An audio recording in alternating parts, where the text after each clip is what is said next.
UPI ಬದಲು ನಗದು ರೂಪದಲ್ಲಿ ಹಾಗಾದರೆ ಹಣ ಪಡ್ಕೊಂಡ್ಬಿಟ್ರೆ ಆ ವ್ಯಕ್ತಿಗಳು GSTಯಿಂದ ದೂರ ಇರಬಹುದಾ, ಅವನಿಗೆ ಟ್ಯಾಕ್ಸ್ ಬೀಳಲ್ವಾ ಅಂತ ಹೇಳಿದ್ರೆ ಅದಕ್ಕೆ ಈಗ ಒಂದು ಉತ್ತರ ಬಂತು.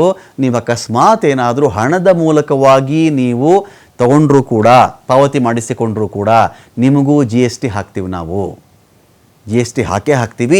IT ರಿಟರ್ನ್ಸ್ನ ಮೂಲಕವಾಗಿ ಪತ್ತೆ ಹಚ್ಚಿಬಿಡ್ತೀವಿ. GST ಪಾವತಿಗೆ ಈ ಮೂಲಕ ಕೂಡ ನೋಟಿಸನ್ನು ಕೊಟ್ಟರು. ಈಗ ನಾನು GST ತಪ್ಪಿಸ್ಬಿಡ್ತೀನಿ, UPI ಪೇಮೆಂಟ್ಸ್ ತಪ್ಪಿಸ್ಬಿಡ್ತೀನಿ, ಹಣದಿಂದ ತಗೋತೀನಿ ಅಂತ ವ್ಯಾಪಾರಿಗಳು ಹೋದ್ರಲ್ಲ, ಆ ದಾರಿಗೂ ಕೂಡ ಇದಕ್ಕೆ ಒಂದು ಚೆಕ್ಮೇಟನ್ನು ಇಟ್ಟಿದ್ದಾರೆ.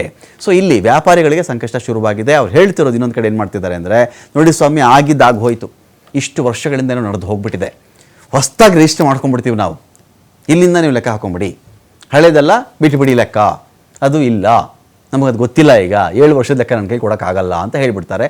ಆದರೆ ಇದೀಗ ಈಗ GST ನೋಟಿಸ್ನ ಕಾರಣದಿಂದಾಗಿ ವರ್ತಕರು ಯಾರೆಲ್ಲ UPI ಮೋಡ್ ಆಫ್ ಪೇಮೆಂಟನ್ನು ಕಿತ್ತಾಕ್ತಾ ಇದ್ದಾರೋ ಅವ್ರಿಗೂ ಕೂಡ ಸಂಕಷ್ಟ ಶುರುವಾಗ್ಬಿಟ್ಟಿದೆ.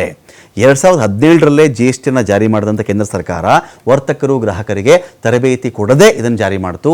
GSTಯಲ್ಲಿ 348 ಪುಟಗಳ ಪುಸ್ತಕದಲ್ಲಿ ಇದು ಉಲ್ಲೇಖ ಆಗಿದೆ. ಗೂಡ್ಸ್ ಟ್ಯಾಕ್ಸ್ 40 ಲಕ್ಷ ರೂಪಾಯಿಗಿಂತ ಮೇಲ್ಪಟ್ಟು, ಸರ್ವಿಸ್ ಟ್ಯಾಕ್ಸ್ 20 ಲಕ್ಷ ರೂಪಾಯಿಗಿಂತ ಮೇಲ್ಪಟ್ಟು ಇದ್ದರೆ, 20 ಲಕ್ಷಕ್ಕಿಂತ ನೀವು ಮೇಲ್ಪಟ್ಟಿನ ಸೇವಾ ವಲಯದ ವ್ಯವಹಾರ ನೀವು ಮಾಡ್ತಾ ಇದ್ದರೆ ಅದಕ್ಕೆ ನೀವು ಟ್ಯಾಕ್ಸ್ ಕಟ್ಟಿ ಅಂತ. GST ನಂಬರ್ ಯಾರು ಹಾಕಿಲ್ವೋ ಅವ್ರಿಗೆ ನೋಟಿಸ್ ಜಾರಿ ಆಗ್ತಾ ಇದೆ. ಅಂಗಡಿ ಮುಂದೆ GST ನಂಬರ್ ಪ್ರದರ್ಶನ ಕಡ್ಡಾಯ ಇರುತ್ತೆ. 8 ವರ್ಷ ಆದಮೇಲೆ GST ಬಗ್ಗೆ ಸರ್ಕಾರ ಗಾಢ ನಿದ್ರೆಯಿಂದ ಎಚ್ಚೆತ್ತುಕೊಂಡಂತೆ ಕಾಣಿಸ್ತಾ ಇದೆ. UPI ಬದಲು ನಾನು ಕ್ಯಾಶಲ್ಲಿ ರಿಸೀವ್ ಮಾಡಿಬಿಡ್ತೀನಿ ಅಂದರೂ ಕೂಡ ಆಗಲೂ ನಿಮಗೆ ನೋಟಿಸ್ ತಪ್ಪಿದ್ದಲ್ಲ. ಇನ್ನೊಂದು ಕಡೆ ಇದು ನಾನು QRMP ಅಂತ ಇದೆ, ಕ್ವಾರ್ಟರ್ಲಿ ರಿಟರ್ನ್ಸ್ ಮಂತ್ಲಿ ಪೇಮೆಂಟ್ ಅಂತ ಹೇಳಿ. ಏನಾಗುತ್ತೆ ನಿಮಗೆ, ತಿಂಗಳು ನೀನು ರಿಟರ್ನ್ಸ್ ಇದು ಮಾಡಪ್ಪ, ಇದು GST ರಿಟರ್ನ್ಸ್ ಏನಿದೆ ನೋಡಪ್ಪ ನೀನು ಅಂತ ಹೇಳಿದ್ರೆ ವ್ಯಾಪಾರಿಗಳಿಗೆ ನಾನು ರಿಟರ್ನ್ಸ್ ಮಾಡ್ಕೊಂಡೇ ಕೂತ್ಕೊಳ್ಳ, ಇದೇ ನನ್ನ ಕೆಲಸನ. ನಾನು ಬೆಳಗ್ಗೆ ಎದ್ದರೆ ನಾನು ಮಾರ್ಕೆಟ್ಗೆ ಹೋಗಬೇಕು, ಸರಕು ತರಬೇಕು, ನಾನು ಅಂಗಡಿಗೆ ಇಡಬೇಕು, ಅಂಗಡಿ ಓಪನ್ ಮಾಡಬೇಕು, ವ್ಯಾಪಾರ ಮಾಡಬೇಕು ರಾತ್ರಿವರೆಗೂ.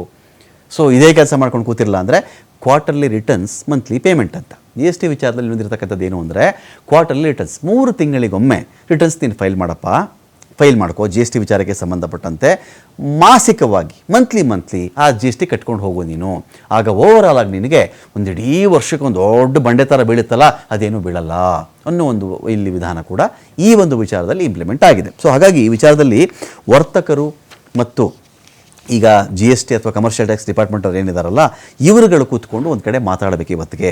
ಇದರಲ್ಲಿ ಕೂತ್ಕೊಂಡು ಮಾತನಾಡಿ ಒಂದು ಸಮನ್ವಯತೆಗೆ ಇಬ್ಬರು ಕೂಡ ಬರಬೇಕಾಗತ್ತೆ. ಇಲ್ಲದೇ ಇದ್ದರೆ ವ್ಯಾಪಾರ ಮಾಡೋನಿಗೂ ತೊಂದರೆ, ಈ ಕಡೆ ಯಾರೋ ಗ್ರಾಹಕ ಬರ್ತಾನೆ, ಗ್ರಾಹಕನಿಗೂ ಪ್ರಾಬ್ಲಮ್ ಆಗುತ್ತೆ, ಗ್ರಾಹಕನಿಗೂ ಪ್ರಾಬ್ಲಮ್ ಆಗ್ತಾ ಇದೆ. ಇದು ಇದ್ದಕ್ಕಿದ್ದಂಗೆ ಅವನು ಫೋನ್ಪೇ ಮಾಡೋಕ್ಕೆ ಹೋಗ್ತಾನೆ, ಗೂಗಲ್ ಪೇ ಮಾಡೋಕ್ಕೆ ಹೋಗ್ತಾನೆ ಅಂದಾಗ, ಇಲ್ಲದೆ ಸ್ಕ್ಯಾನರ್ ಇಲ್ಲ ಅಂತ ಹೇಳಿದ್ರೆ ಕ್ಯಾಶ್ ಅವನ ಬಳಿ ಇದ್ದರೆ ಓಕೆ, ಇಲ್ವಲ್ಲ, ಇಲ್ಲದೇ ಇದ್ರೆ ಅವನು ಏನು ಮಾಡ್ತಾನೆ, ಮೊದಲು ಕೆಲವರು ಬಂದುಬಿಟ್ಟು ಮೊದಲೇ ಕೇಳ್ತಾರೆ, ಏನು ಸ್ವಾಮಿ ಕ್ಯಾಶಾ, ಈ ಥರದ್ದು UPI ಪೇಮೆಂಟ್ ತೊಗೋತೀರಾ ಅಂತ ಕೇಳಿದಾಗ ಓಕೆ, ಕೇಳಿದಿರೇನೆ ಏನೋ ಖರೀದಿ ಮಾಡಿಬಿಡ್ತಾನೆ ಅವನು, ಏನೋ ಖರೀದಿ ಮಾಡಿಬಿಟ್ಟ, ಹಣ್ಣು ತೊಗೊಂಡೋ, ಬ್ರೆಡ್ ತೊಗೊಂಡೋ ಅಥವಾ ಕೇಕ್ ತೊಗೊಂಡೋ ಬೇರೆ ವಿಚಾರ.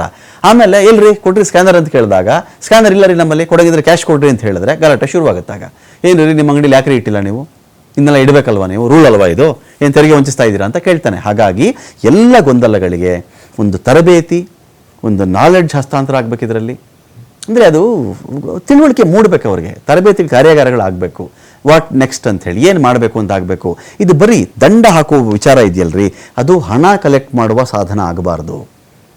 ಎಲ್ಲ ನಾಲೆಡ್ಜ್ಗಳನ್ನು, ನಿಮ್ಮೆಲ್ಲ ಕರ್ತವ್ಯಗಳನ್ನು ಕಾನೂನು ಪ್ರಕಾರ ನೀವು ಕಂಪ್ಲೀಟ್ ಮಾಡಿ, ಅದರಲ್ಲಿ ಬುಕ್ಕಲ್ಲೂ ಇದ್ದು ಅದನ್ನೆಲ್ಲರಿಗೂ ತಿಳುವಳಿಕೆಯನ್ನು ಮೂಡಿಸಿದ ನಂತರವೂ ತಪ್ಪು ಮಾಡ್ತಿದ್ದಾಗ ನೀವು ಟ್ಯಾಕ್ಸ್ ಅವ್ರಿಗೆ ನೀವು ಫೈನ್ ಹಾಕಬಹುದೇ ವಿನಃ ಫೈನ್ ಹಾಕಕ್ಕೆ ಸಲುವಾಗಿ ಏನೋ ಒಂಥರ ಮುಚ್ಚಿಟ್ಕೊಂಡು ಬಂದದನ್ನು ನೀವು ದಾಳಿ ಮಾಡೋದಿದ್ದಿಲ್ಲ, ಇದಾಗಬಾರ್ದು ಅನ್ನೋದು.